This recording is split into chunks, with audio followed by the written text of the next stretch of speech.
최근에 거의 1,000억 원에 영입된 막대한 보수를 받고 이렇게 영입된 스타벅스의 새 CEO가 풀어야 할 과제 1순위는 모바일 앱 주문으로 인한 매장 내 대기 시간 지연 문제라고 밝혔다고 합니다. 그러니까 이제 모바일 앱을 통한 주문 후에 이제 매장에서 음료를 기다리면서 답답해하는 고객들과 그리고 밀려드는 주문을 처리하고 이제 음료를 만드느라 지쳐가는 바리스타들의 모습이 현재 미국 스타벅스에서 볼 수 있는 흔한 이런 풍경이라고 하는데요. 스타벅스 경영에 여전히 관여하고 있는 하워드 슐츠 전 CEO는 이분은 이제 스타벅스의 창립자죠. 이분이 이제 지난 6월 한 팟캐스트에 출연해서 이 문제를 지적하면서 스타벅스의 가장 큰 아킬레스건이다 이렇게 말했다고 합니다. 이제 모바일 주문은 스타벅스 전체 매출의 약 3분의 1을 차지하는데 이제 이용자가 주문을 더 여유 있게 할 수 있어서 이제 우유 거품과 시럽 종류 등 이런 세부 사항을 다양하게 추가하면서 주문 내용이 이제 복잡해지는 경향이 있다고 하는데 이제 바리스타가 이런 복잡한 주문을 처리하는데 시간이 이제 걸리는 탓에 소비자가 이제 주문 후에 음료를 받기까지 기다려야 하는 대기 시간이 전보다 더 늘어난 것으로 이렇게 분석된다고 합니다. 근데 이게 진짜 맞는 말인 게 실제적으로 이제 모바일로 이렇게 주문을 하다 보면 이제 뭐 토핑이라든지 아니면 엑스트라 뭐 옵션 같은 거를 선택하기가 너무 쉽잖아요. 이렇게 딱딱딱딱 그리고 메뉴도 굉장히 다양하게 나오고 하다 보니까 사람들이 추가적으로 계속 누르다 보면 그거를 이제 실제 주문을 받고 그거를 만드는 사람 입장에서는 굉장히 일이 많아지는 거죠. 그래서 이제 하워드 슐츠 전 CEO는 자신이 직접 오전 8시에 시카고의 한 지점을 이렇게 실제로 방문했을 때 이 문제를 직접 자기가 경험했다면서 이제 모바일로 주문한 사람들이 매장에 나타나더니 갑자기 정말 막 스토어가 엉망진창이 됐다. 그것은 내가 알고 있는 스타벅스가 아니다. 이렇게 말했다고 합니다. 실제 이러한 문제는 바리스타의 이제 부담을 가중해서 실제로 2021년부터 시작된 스타벅스 노조 이런 결성에도 진짜 영향을 줬다고 하는데요. 지난해 2023년 11월 미국 내 스타벅스 노조는 회사가 가격 할인이나 공짜 음료 제공 등 이런 판촉 행사를 진행할 때 모바일 주문 기능을 이렇게 끄도록 이렇게 압력을 가하기도 했다고 합니다. 그래서 그런지 이제 오늘 9월 9일에 스타벅스 CEO로 새롭게 취임하는 이제 브라이언 니콜은 멕시칸 패스트푸드 체인 이제 치폴레 CEO로 있으면서 실제 온라인 주문을 이렇게 효율화해서 매출을 끌어올린 이력이 있다고 하는데요.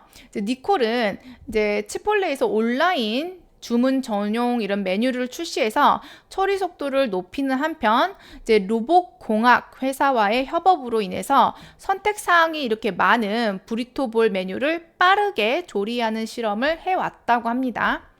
실제 이 니콜은 2018년 6년 반 동안 치폴레를 이렇게 이끌면서 이 회사의 이익을 거의 한 7배를 이렇게 늘렸으며 이 기간에 치폴레 주가는 약 800% 이상 이렇게 상승했다고 하는데요.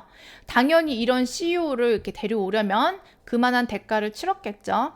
거기다 이제 미국은 CEO나 이런 그 임원 보수가 일반 직원과의 차이가 엄청나게 많이 나는 나라 중 하나이기 때문에 진짜 CEO 보수가 진짜 상상을 초월하는 나라 중 하나인데요. 니콜은 치폴레를 떠나 스타벅스로 옮기는 대가로 현금 1,000만 달러, 그러니까 거의 100억 이상 이런 현금과 그 주식 7,500만 달러어치, 그러니까 거의 750억 원 이상 등 이제 8,500만 달러, 총 한 850억 정도의 상당의 보수를 받기로 했다고 합니다. 이 가운데 주식 보수는 회사의 성과에 따라 3년에서 4년에 걸쳐 나눠 지급될 예정이라고 합니다. 근데 여기서 끝난 게 아닌데요.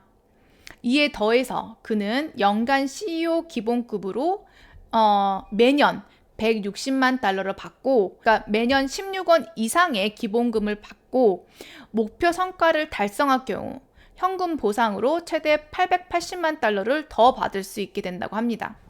또 2025년 회계연도부터는 성과에 따라 연간 최대 2,300만 달러 주식 보너스를 받을 자격도 또한 주어진다고 하네요.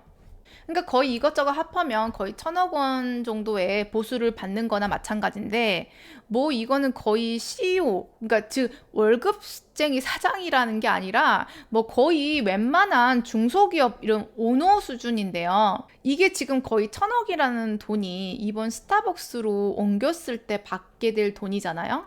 근데 이분은 그 전에 치폴레에서도 이제 매년 엄청난 돈이든 주식이든 보너스로든 어떤 식으로든지 엄청 이렇게 받아왔을 거잖아요. 그러니까 이분은 거의 CEO가 아니고 이제 걸어다니는 거의 이제 기업인 거죠. 이제 미국은 정말 CEO와 같은 사람들한테 너무너무 이렇게 과하게 돈을 많이 주는데요. 이제 그래서 예전에 2008년도 이제 금융위기가 왔었을 때 미국의 자동차 회사들 CEO들이며 막 이런 사람들한테 너무 보수가 너무 많다고 미국 사람들이 그때 막 미국 언론들도 그렇고 엄청 비난을 이렇게 했었는데, 지금 현재 미국 회사들 CEO들의 평균 보수가 2008년 금융위기 이후에 또 한 번 이렇게 최고 수준을 기록하고 있다고 하는데요. 이제 아무리 자유주의라고 해도 이렇게 CEO들에게만 지나치게 집중된 보수 체계는 좀 진짜 미국이 좀 바꿔야 될 것 같습니다.